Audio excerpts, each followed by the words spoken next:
Yo, it's Bike Guy. Today we're going to start working on my dream bike. This is an Alpenstar Al Mega. Now, Alpenstar started out actually making footwear in the late 70s, early 80s. They started out with hiking boots and quickly moved to motocross footwear soon after.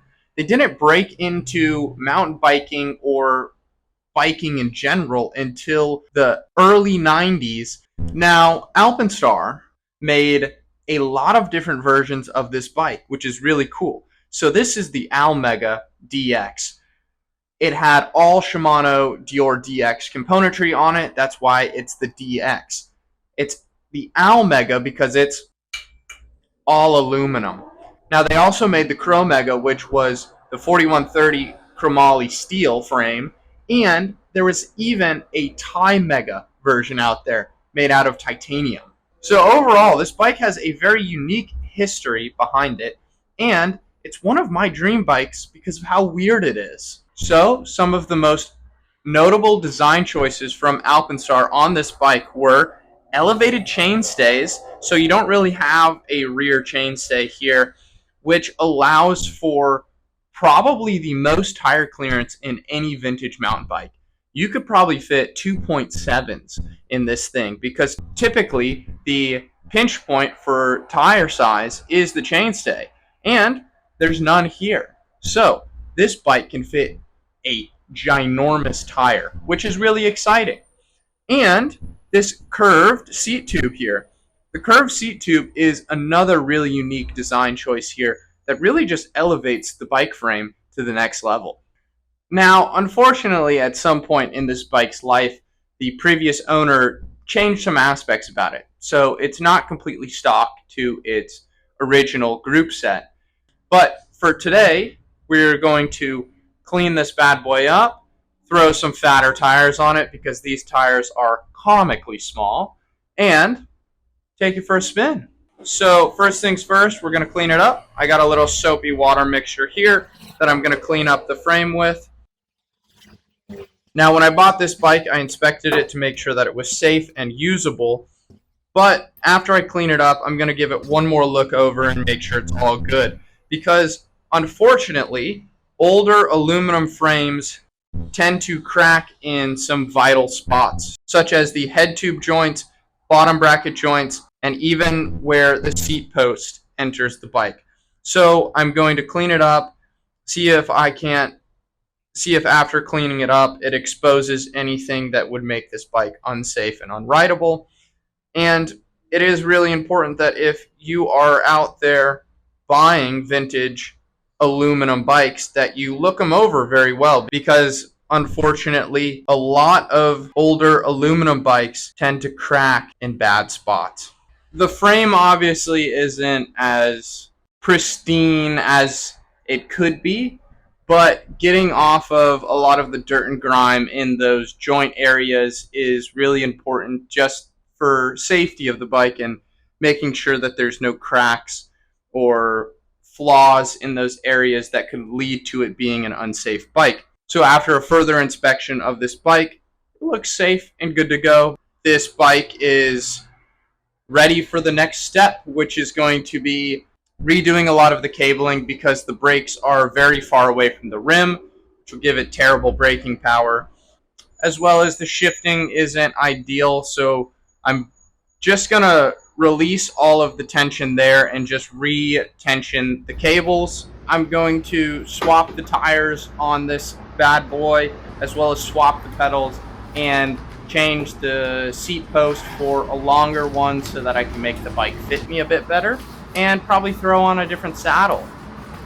I also might throw on some different grips because I do have my ESI chunkies that will probably end up on this build anyways, just laying around. So might as well throw them on while I ride it in this state before my next bike build, just to have a little bit more comfort.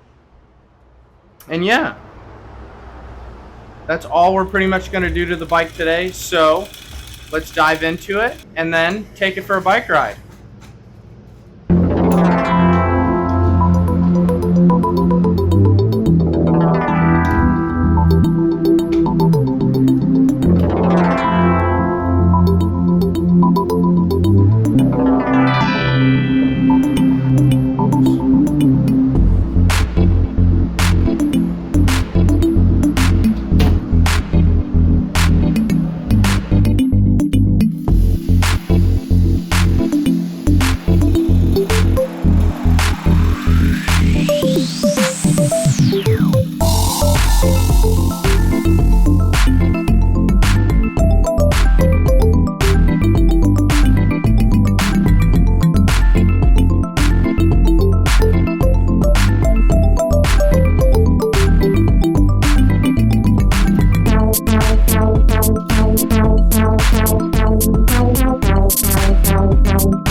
Sweet, guys.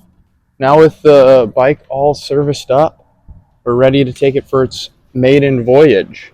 And this first bike ride will really help me decide how I want to build up this beautiful bike, because there's two sort of options that I'm thinking about for how I want to build it up. But today's ride will kind of cement what I think needs to be done to make this bike the best for myself. So, yeah, let's take it for a little spin.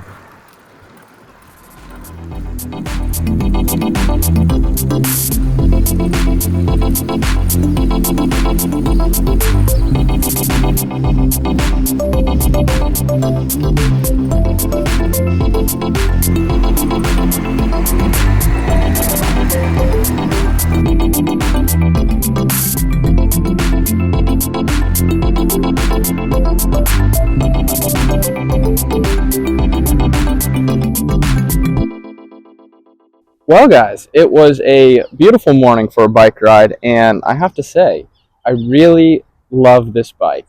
There's something about riding a cool bike that just makes the bike ride even more enjoyable. So, I am even more excited to get started and build this up to make it even cooler and ride a little bit better too. So, really excited about that. A few things that I noticed on the ride that are really going to help me with my decisions on what I'm going to do with the bike build were, I noticed that the reach feels a little too stretched out for me, so it helped me make a decision on what bars I want to run on this bike, which is exciting, as well as I hate the trigger shifters. I wasn't planning on using trigger shifters, but it really cemented that I don't like trigger shifters. So those are going to get removed from the bike. Other than that, I definitely want to try and fit the fattest tire I can in it, because right now I have 2.2s in it, and they still feel a little small for this bike. So definitely going to want to bump that up a little bit more. And yeah, that's all I got for today, guys. This was such a fun bike, and I'm even more excited to get started with the bike build on it. So we'll catch you in the next bike video, guys. Bike guy out.